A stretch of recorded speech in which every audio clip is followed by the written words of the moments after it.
Today we're solving problem 34.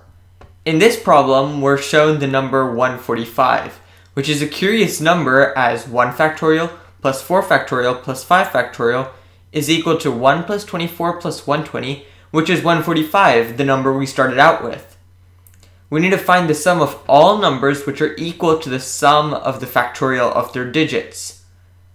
Now this problem is very similar to problem number 30. In problem number 30, instead of being equal to the sum of the factorial, the only difference was it must be equal to the sum of each of their digits raised to the 5th power.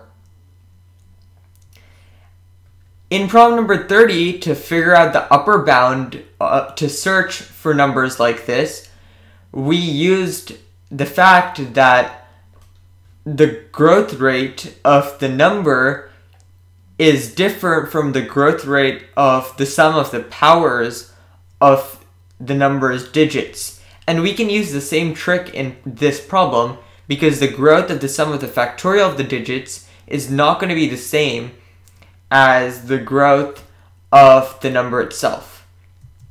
So I can switch over to IntelliJ. So I've copied problem number 30 here. The first step is to rename problem number 30 to problem number 34 because the solution is going to be almost identical. So you can just derive it from this.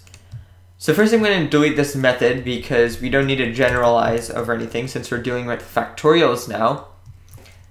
The first thing I'm going to do is pre-calculate the factorial for all of the digits from 0 to 9 because we're going to be using that over and over again. So we can do val factorials is equal to 0 to 9 dot map, and I've copied the factorial int implicit class here, so I can import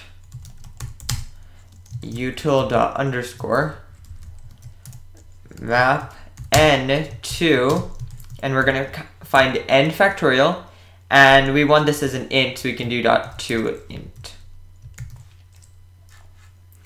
So the type of factorials is an index sequence of int, which is the same as powers. So factorials is the replacement for powers.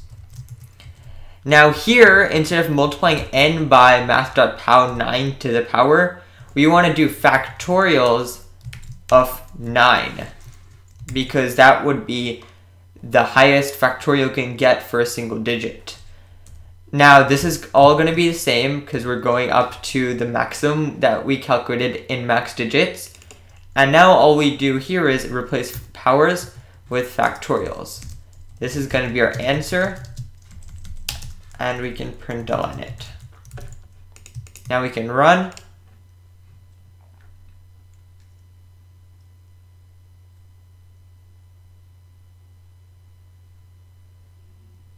And we get our answer. 40730. So that's it for problem number 34. I'll see you next time when we solve problem number 35.